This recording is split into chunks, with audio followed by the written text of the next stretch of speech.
tuyambi. No.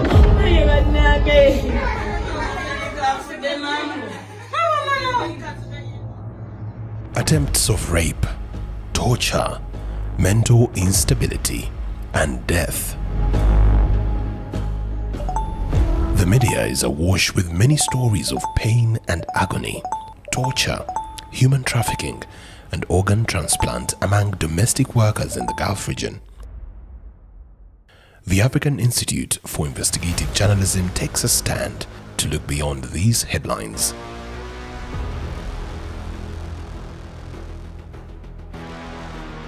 Barbara Maureen Kalumba is a mental health practitioner and counselor.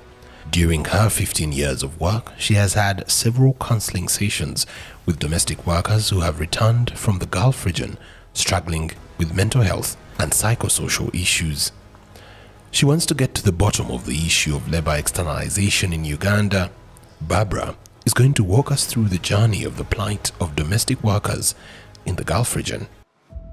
So I got interested in knowing what exactly triggers these issues.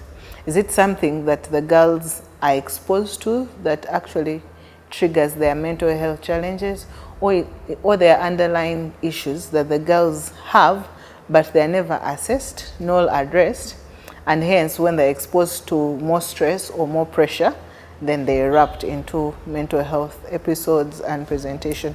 So that triggered me to really work on this story. According to Uganda's Ministry of Gender, Labour and Social Development, between 1,500 and 2,000 migrant workers are leaving the country every month. A mass exodus of young girls and boys leaving Uganda on a daily. These are destined for different locations across the Gulf and other European countries. They all exit through Uganda's main border post, Entebbe International Airport. The Aviation Authority keeps a record of the migrant workers. When we look specifically at migrant workers to the Middle East and the other destinations like Turkey, India, Iraq and Lebanon, we in 2020, the year of COVID, facilitated just about 200 migrant workers.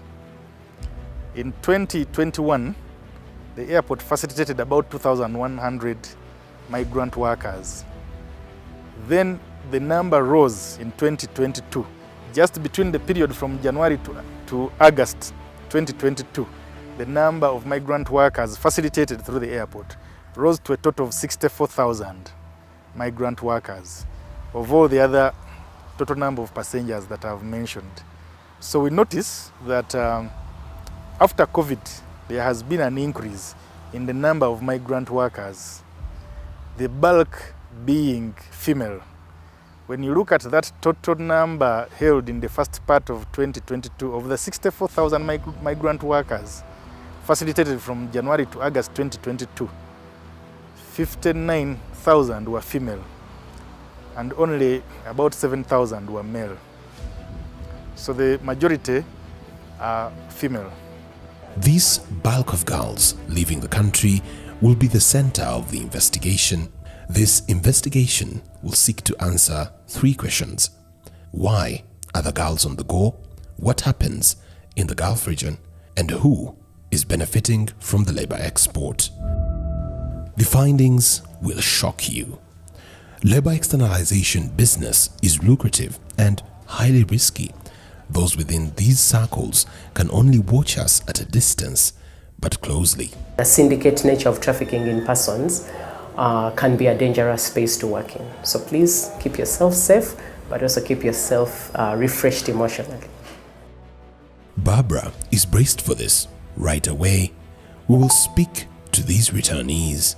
Takia Kawesa, Christine Nabikolo, Bernard Katabalwa and Hamida Naluwu share a combination of factors that shattered their dreams.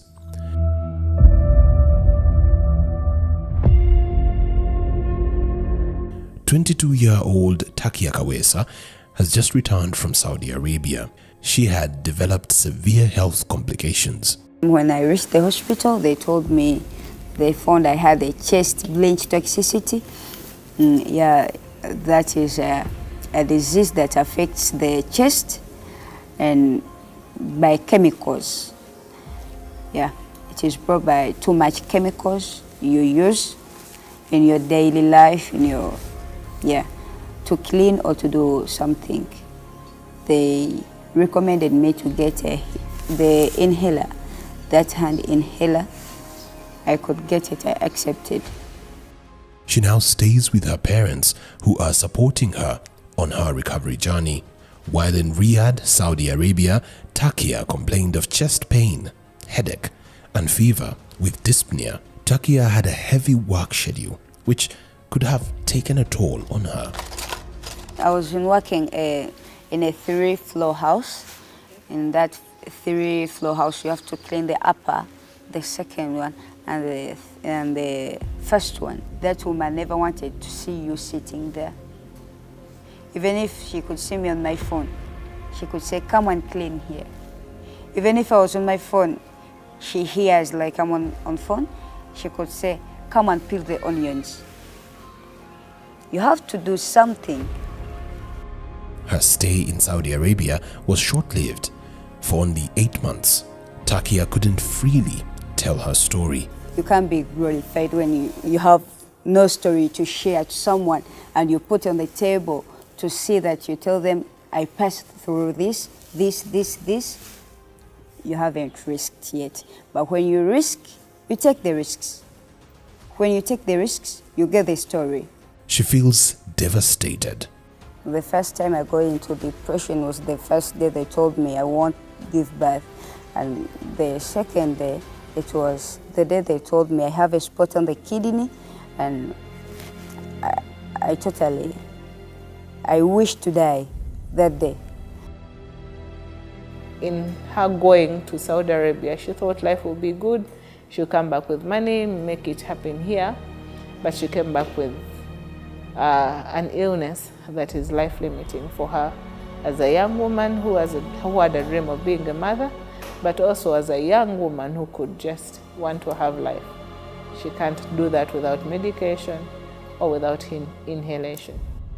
According to Standard Employment Contract for Domestic Service Workers bound for the Kingdom of Saudi Arabia, it states that the domestic service worker voluntarily binds themselves to the following terms and conditions. 1. A contract and duration. The contract shall be valid for a period of 2 years commencing from the date of arrival. In accordance with the regulations prevailing in both countries, the DSW and employer agree on a monthly salary. DSW shall be provided with continuous and undisturbed rest of at least 9 hours per day. DSW shall be entitled to 1 day rest per week. If she works on her holiday with mutual consent, he or she shall be provided with another day rest. The employer shall pay for the transportation of the DSW from the point of origin in Uganda to the site of employment and back to such point of origin in Uganda upon expiry of the contract. He shall ensure that DSW is repatriated in time. Takia Kawesa can only read this contract. None of the terms in it was followed to the letter. She is lucky to be alive.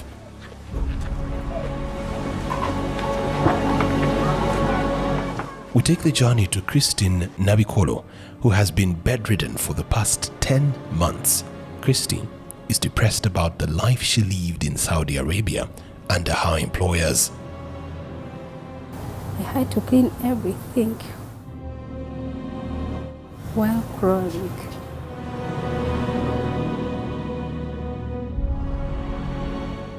I even asked God to take me because it was too much. In February 2021, Christine left Uganda for Saudi Arabia to be able to fend for her family back home. But while on duty, she developed kidney failure, which has caused sore wounds on her thighs and legs. Her dream in the Gulf got shattered at this point. I have dreams. So I thought when I go there, I'll change my life. So I have friends. They went there and they came back. They are now good. I thought maybe I'll be lucky to change my life. but unfortunately, couldn't. Kristen returned a year later to this sickbed. Her mother can only do so much. They are now stuck with medical bills to the tune of close to $10,000. Sirina busobozi bwonna naye bwe ntunuulira ennyo ssente ezo sirina gye ŋŋenda zijja ne bwe mba ŋŋamba nti nkola sirina mulimu. Her employers have not been forthcoming in her call for help. According to Statutory Instrument 62 of 2005, an employer shall provide every migrant worker insurance which is applicable to the host country, and the proceeds or benefits from insurance cover shall be payable to the designated beneficiaries. Kristen is only living on hope. I love my life. So I just pray to God that He give me, let me call it, second chance.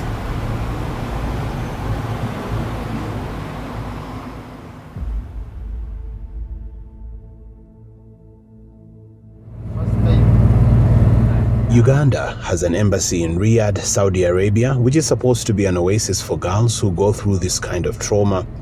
We asked Uganda's Foreign Affairs Minister, Okello Oryem, about what government is doing to rescue these girls. We give them counsel advice, we tell them to get in touch with their companies, we inform their companies that this girl is stuck, she's a problem, you should bring them back. We advise them that if they need legal counsel, there's opportunity for legal counsel here and there. But what we don't give out is cash. We don't have the capacity to give everybody cash who comes. And if you're stuck in London, I'm not going to give you cash. The most I will give you is assistance and directive on how to handle and get out of your situation. Minister Oryem says government has tried to engage the government of Saudi Arabia about these concerns. We have protested over and over again. And we made it very clear that it's unacceptable by this government for what's been done to its citizens. It's on record. You can get to the PS and you find numerous protests. For now, he has one piece of advice for those who seek to go abroad for work. My advice is anybody who so chooses to go in this place, my advice is don't go. Because the expectations are too high as to what the government of Uganda can do. And Uganda government doesn't have the capacity. Your expectations are too high. That if you get into problems, we will jump into action, a SWAT team will come, pick you up, and buy a business class ticket and bring you. It won't happen. My advice to every single girl, you know the stories, you know what's happening there, stay at home.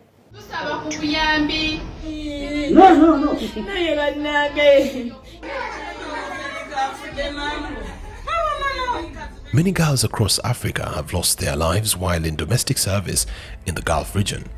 Abdallah Kayonde is an activist advocating for the safe return of migrant workers who are stuck in the Gulf. His organization works with laws to file suits against the contradicting agencies and push for compensation for the returnees. We should not lie to ourselves that the torture in the Arab world, especially Saudi Arabia, will stop. Migrant workers in Saudi Arabia continue to be vulnerable to abuse and exploitation under the country's sponsorship system, and thousands are arbitrarily detained, deported, and have their right to health violated. This reaffirms the next journey that we take. We take a 3-hour drive to the district of Masaka, where a family has just received the remains of their daughter. Hamida Naluwu worked in Saudi Arabia as a domestic worker for 1 year, only to return dead in this little casket. Her mother is in grief for her loss. Her last phone conversation says it all. Abaana bange obafeeko balabirire tusalwe ndidda ate awo ng'essimu weeri nali sinnaba kumuddamu nagenda okulya nga amaziga gazze nga naye nagenda okulya nga atandise byakkaaba ffenna ne tudda mu maziga essimu neggwako era bye bigambo ndowooza bye nasembayo okwogerako naye okutuusa waafiiridde. this family suffered to return the remains of their daughter. They had to raise money, which took them 8 months after her death.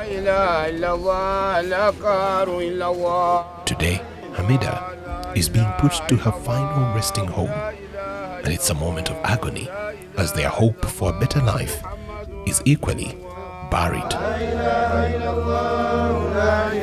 Kadde baffe nga batandise omwenyumirizaamu ng'oba oli awo naffe essuubi tulifunye erikola ki erigenda ebweru tusobole naffe okwetanira okwagala okukola tusobole ositula bakadde baffe obeera nga tubalabirira mu mbeera ennungi.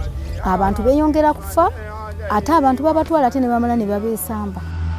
Her concern is shared by different people in the country. A group of migrant workers, Torture Survivors Movement Uganda, decided to take up a protest against the continued torture and killings of Ugandan migrant workers in the Middle East.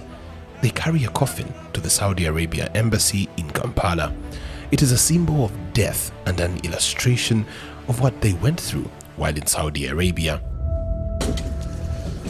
And their call for a stop of the killings is louder. We can't let the government give a blind eye on the dead bodies that enter airport every day. In a space of 1 month, we've lost 5 lives, and we are saying, why girls, and why are they dying in Saudi Arabia? A Saudi Arabian country has never come out to clarify the ongoing killings, and why are Ugandans only?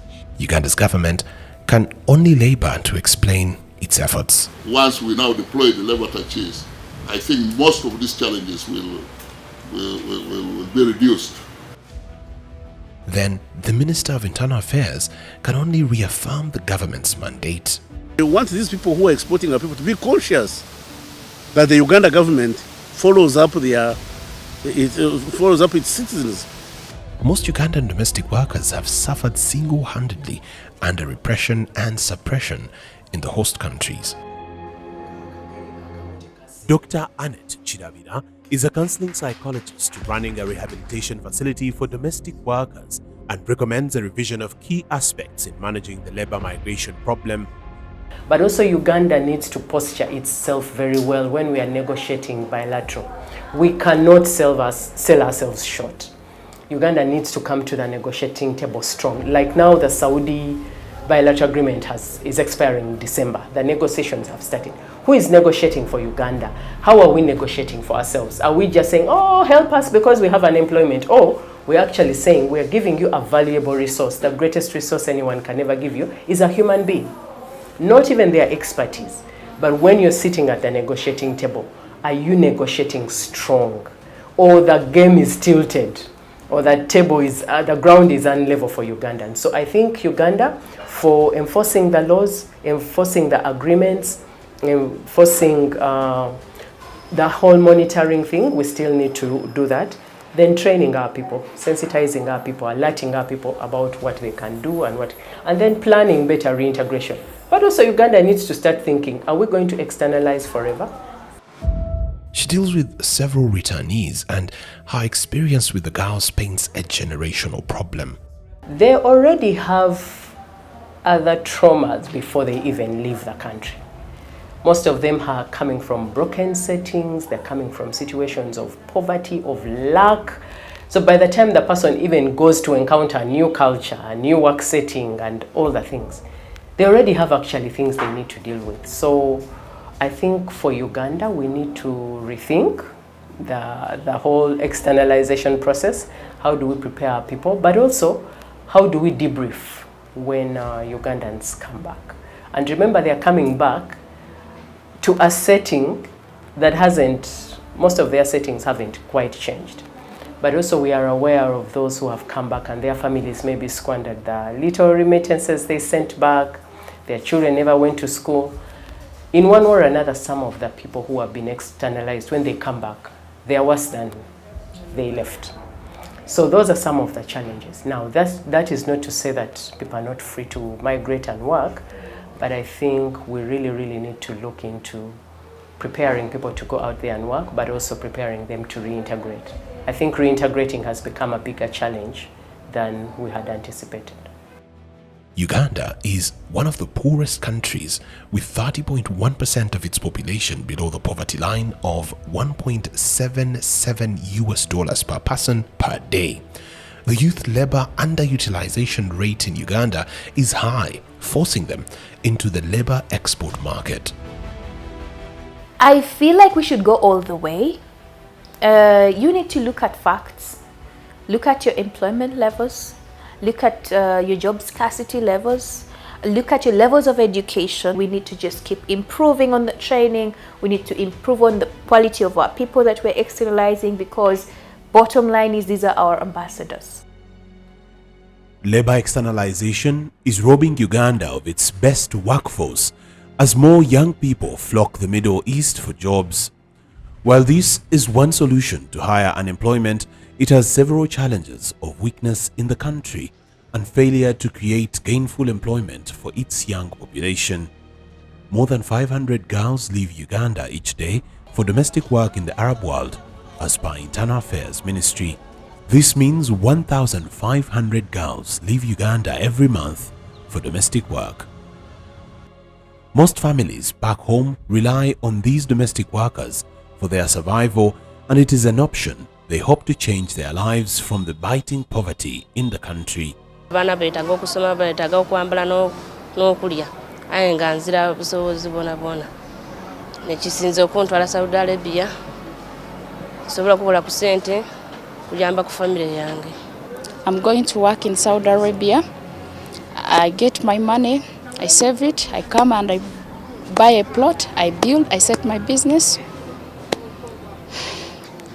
According to the Ministry of Gender, Labour and Social Development, there are over 300 licensed private recruitment companies in the country, but there are hundreds of unlicensed companies operating illegally. The recruitment agencies are tasked by employers to find candidates for vacant positions within their organizations to save time and money and access the extended candidate to a direct advert and company network. These companies work with human resource agencies in the Arab world, like Tamkin Human Resources Company in the Arab world. Tamkin provides employment services and professional solutions to the Saudi market in accordance with the requirements of the Kingdom of Saudi Arabia. It has several branches across the kingdom. It is one of the biggest human resource agencies that provides hourly domestic labor for monthly, business sector, medical sector. Labor externalization is a rigorous process but systematic. We detail how domestic workers leave the country and break it down for you to understand how it's run. This is an animation of the journey to Saudi Arabia. A girl or boy in need of a job will make inquiries from a labor externalization company for any available job slots or employment opportunity. At times, these workers are identified by companies' agents within the villages and referred to the different companies. The companies will then give the girls or boys all the necessary requirements for them to be able to qualify for the opportunities to travel. These include a valid passport, primary medical checkup, and depending on which agency, you are required to pay a certain fee to facilitate your recruitment process. At this point, you are required to take a full-frame photo dressed as a Muslim. Girls are expected to fully be veiled. These photos are sent to the potential employers in Saudi. The girl will now return to their homes for an opportunity to break. When one is got, the company will alert them through a phone call. This could take some time, ranging from a month or more, though at times it could be less waiting time. At this point, we are closer to the much-awaited opportunity. The girls are now given standard employment contracts for domestic service workers in the Kingdom of Saudi Arabia. They have them signed, and at this point, they stay at the recruitment companies and are not expected back to their homes. The cake gets sweeter when the pre-departure training comes in. Here, they are oriented into the life of Saudi Arabia and given a sneak peek of what to expect. In the meantime, they will go through routine medical checks a day or two to the departure date. Here, they will do pregnancy tests, COVID tests, blood tests, HIV tests, and a full blood screen and body scan. It is the D-Day, and the girls are clad in their branded uniforms of the receiving recruitment agency in Saudi Arabia, and this is the moment most of them have been waiting for. Off they fly, off to the Arab world. Its dreams come true. Harriet Nachiwala Chimera is the Chief Executive Officer of Diamond Roses Limited, a labor externalization company, and is taking these girls all the way to Saudi Arabia. They are going through orientation before they depart for their dreamland. Yeah, my dream is to get a good business. Then I go because I want to become a lawyer. Okugenda Saudi nasooka kirowoozaako. Kati nemmalira kye tuyita nniya mu busiraamu nemmalirira kati ndi mmalirivu okugenda. I can't trust my dad with their things. I want my own. That's why I want to go to plan for my future. In 2018, the Uganda government signed a labor recruitment bilateral agreement with Saudi Arabia to allow Ugandan professionals, manual laborers, engineers and welders to seek employment in the kingdom. This was an effort to clean up the recruitment sector in both countries. However, the business is not a bed of roses. Out there are cartels of human traffickers, cartels of human traffickers. While we have organizations like IMO and IOM, we have the UN behind us, they're doing their best to see that they streamline migration of labor. However, traffickers have made it very impossible to have a clean system. According to the pre-departure orientation for Ugandan workers, IOM UN Migration provides a training manual with 9 program units which should be covered in a period of 14 days. The program units are detailed in the manual to highlight 1. Introduction to pre-departure orientation training. Here, they are expected to go through 5 sessions which include mindset and behavior, personal and psychological well-being, foreign language and communication, work ethics and conduct. 2. Employment contract, laws and regulations. 3. Job specification. 4. Destination country. 5. Financial management. 6. Migrant support system. 7. Smart easy travel and behavior. 8. Health and emerging issues. Considering the village background and education, this is a lot of content to grasp, and in most cases, this content is left on paper. The truth is, we cannot do each and everything within 14 days. Because most of the people we get are really, like we get a lot of people who are completely illiterate, who have never gone to school, like who have never come to town, they don't know even a bulb, a mere bulb. They've never seen electricity, they've never seen any form of civilization. But what we do, at least we introduce you to this modern, a little bit of modern world. You understand? We cannot make her understand each and everything in 14 days, but at least we give her an idea of where she's going. At least she's not as empty as she was before coming to the training. Maybe a bit more long-term training might help, and if in that training you're factoring in mental health support, teaching people more about themselves and dealing with their challenges before they leave, that might be better. Right now I know we have a pre-departure orientation program which is very short, and we've reliably learned that not everyone does the preparation adequately. So all those are gaps that we can fill. In the destination countries where they go to work, I don't know how we can factor in mental health support. Just like somebody would have medical insurance and they can access all services. But on return, I think as a country, we still have a gap in tracking who has returned, even if they've not been in trafficking in persons. Let's say you went to work, you completed your 2-year contract and you're returning. We don't have a system yet that tracks every returnee, and then we don't have a program that can support returnees. Okay, you've come back. Do you debrief? Do you speak to somebody? How do you get supported? I think we still have a long way to go.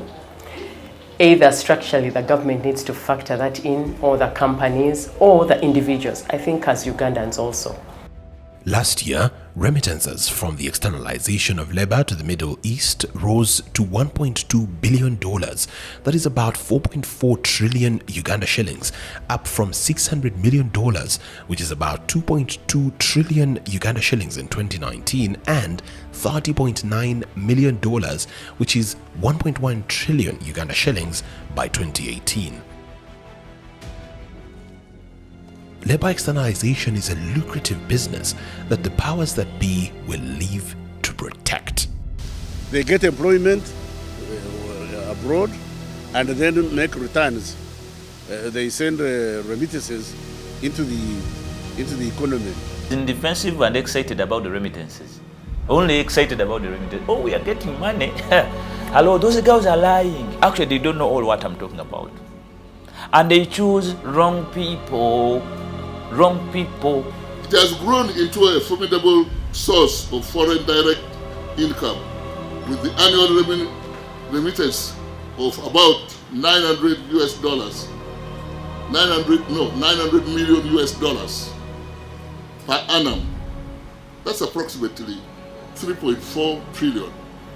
That's Uganda shillings. From migrant workers in Middle East. This is what we get as government. It's a bitter pill that we will keep swallowing as a country, with undertones of corruption and dubious underworkings across the chain of operation. We set out to answer key questions in this investigation of who is benefiting from labor export, but as we make headways to the labor recruitment agencies to objectively discuss the trade, their cold response to us will shock you. It is a tone of fear and panic among the recruitment agencies. We probing into their business is seen as not a good idea. AIIJ got a glimpse into their internal WhatsApp discussions, and we relay as is. Good afternoon, Tim. There is a lady by the names Barbara Naziwa Kalumba going around office introducing herself as an investigative journalist and asking about the process of recruiting girls until they are externalized. Just realized their project might be detrimental to our industry because she has failed to present a formal introduction from UERA on her second visit to our office, so please be vigilant. And I think for most companies that took them off guard because they believe journalists are not out for any good. So they did not think that this was meant for their good. They thought being an investigation story, you're out to unearth that and spread it out. So initially the risk was, I would say, 0 to 1. But after that call went out, because one of our sources called me and said, you've been put on a red alert, so you need to lay low for some time until the dust cools off. Even the appointments we had scheduled for that week, like everyone called off, like I can't. We are further stunned by our key source in the investigation, who immediately cuts communication. Good morning. I'm not going to be able to do the story. This case is about my life, not my job. I want to stay alive.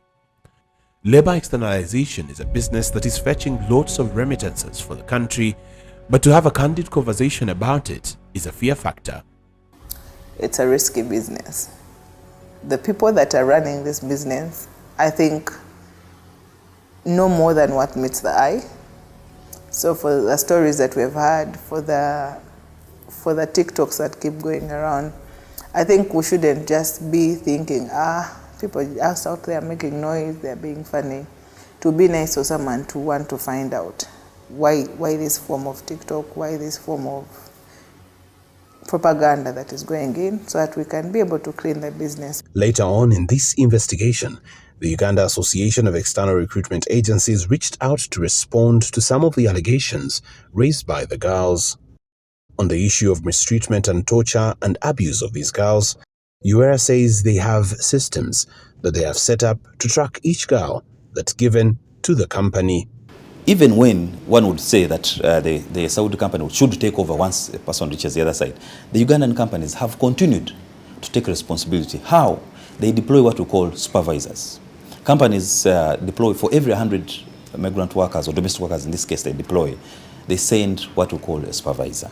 The role of this supervisor is to ensure, to check and always be informed about the status of the people that have traveled. So should there be any case, these people should be able to contact the supervisor, but as well as the company. Now, the people who go to work, or these ladies, have smartphones because it's a right based on the bilateral that the government signed, but also the contract that they signed. Now, at any point, the use of this phone is to be able to communicate, both to their homes, to their families, but also to the company here in Uganda, but also the company in Saudi Arabia, should there be any need or should there be a distress registered. So those are the channels, some of the channels that we use. But that aside, the companies go ahead to form what we call welfare committees or welfare groups, whose role is to always supervise and get to know the status of these people. Yura says that the government of Uganda must do more to protect Ugandans working in the Gulf by recruiting labor attaches at the embassy. We all know that when you're in a foreign country, the embassy takes over your presence in that country. Now, what does the regulation say? It says that, well, in that country, the foreign embassy or Ugandan embassy, in Riyadh, is supposed to have what we call labor attaches. Labor attaches are supposed to supervise or monitor the well-being of these Ugandans in that country, Saudi Arabia. That is a gray area, because when you look at the other countries that would envy or would wish to be working more or less at the same pace, for example, countries like Philippines, they have labor attaches and other staff, support staff, in almost every major city in Saudi Arabia. That is lacking for the Ugandan side. And of course, our prayer is that this money that we pay, the $30, remember that I talked about, for every job vacancy that we get, should be plowed back in this sector. So that money, since it comes from the same sector, should be used by the government, because remember, we're deploying these people based on the bilateral that they signed. So it should be used in that country to supervise, to monitor the well-being of these people. The responsibility of these girls should be actually the responsibility of the companies that take them there, not the responsibility of government. Because within the terms of taking them there, it is clear that if and when they want to withdraw, those companies should be able to bring them back. And you're an investigative journalist, I would urge you, in the next opportunity, to investigate these companies, why they're defaulting, or why they should not be struck off for failing to perform or hold their part of the contract. They also say that the sector, which contributed about $1.3 billion needs to be given attention. Ugandans are in so many countries in the Middle East. We have Ugandans in Oman doing domestic work. We have Ugandans in UAE. You saw recently so many Ugandans being recorded sleeping under trees, most of them having gone to do this job of domestic work. We have Ugandans in Bahrain, we have Ugandans in Qatar, we have Ugandans everywhere. What would wish, or what the government should have done, is to sign more bilateral labor agreements with these host countries. Why? When one has traveled through legal means, or what we call regular migration, someone is responsible. And that is our wish, that let the government of Uganda streamline this sector. Have people travel through the rich channels, have someone or a company responsible, which is missing. Because when you look at the Ugandans in those other countries, you cannot ask me what is happening to someone in Oman. But you can comfortably ask me of what is happening to someone in Saudi Arabia who has gone through a company A that is licensed. And that is the missing gap. So the other countries, we request the government of Uganda, that's something that they should look at very seriously.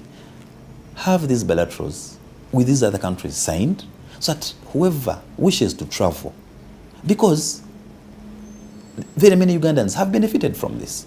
Very many Ugandans have changed their lives. You look at someone who can barely read, some of the people that are externalized can barely read, but this is someone going to earn 900,000. We have so many graduates who are also going through to do this particular job and earning that money. Is a 60% shareholder with Global Skills International Limited. He's believed to have quit the business over concerns of the wrongdoings. Back then, he ran the underworld of human trafficking. I left this business. Now it is coming to 5 years ever since I left. But I know how it works. and most of them are in my contact. We normally call each other and we talk. We call each other for tea, drink, and we move out. Reveals how a cartel is involved in human trafficking and how it works. He recalls a moment when he trafficked 36 domestic workers to Dubai but had no contractual obligations either with them or their employers. 36 of them, they went in bits, like 10, 5, they all wait in the waiting lounge. Or what they do, they can take them to Nairobi. They fly from Uganda to Nairobi. For example, by then we use the KQ. They send them to Nairobi and wait from Nairobi. Because the official flight that connects you to Dubai is at exactly 7 p.m. Now we waited, the team moved, another team moved, another team moved. We went in bits. Then me, I remained behind. I was supposed to go in last until when I see that each and every one has crossed over. And they go. He alleges that it's a game of compromise at the airport. There are smart guys who can connect them to the airport. If you get the visa verifiers or the ticket verifiers, they will connect you to the immigration officer who is going to look into your passport to see whether you have the genuine visa or the ticket is okay. And then the security officers, for example, ISO is at the airport and CMI because of the security reasons. Now, this person, the visa verifier, will connect you to these two people. He will just inform them, these are my people. And they will charge you in between $150 or $100. That money will be shared between these two or within these three people. The immigrant officer and even the immigration officer and the ISO or security or CMI officer. Each one can take 100K from each person who is moving out of the country. Ugandan authorities like the Civil Aviation Authority are put on the spot for aiding this modern-day slavery. We put this to them. No, we treat every case on its own merit. Whenever there is an allegation or claim, we believe in investigating it to its logical conclusion. The good thing is that we do not work in isolation. We have all the state security agencies represented at Entebbe International Airport. From ISO, CMI, and all, they have representation at the airport through joint security operations. We will refer to the latter. We take our journey back to Bernard Katabalwa. Bernard is trying to pick up the pieces after spending 2 years in the United Arab Emirates undercover. After here, I'm heading to Abu Dhabi. Video recording his life as a cleaner. This was after he failed to find employment in Uganda and opted to explore opportunities in the Arab world. If I can let people here home know that people out there ain't well, ain't doing well like they think they are doing. So I said, okay, let me go collect some footage, do an investigative documentary. Though I centered it to me, I became the subject. I try to cover myself, do that as the subject. Bernard returned to Uganda in 2020 and as an ambitious journalist put together video content from UAE, and we will exclusively, for the first time, show you inside the UAE. Sleeping.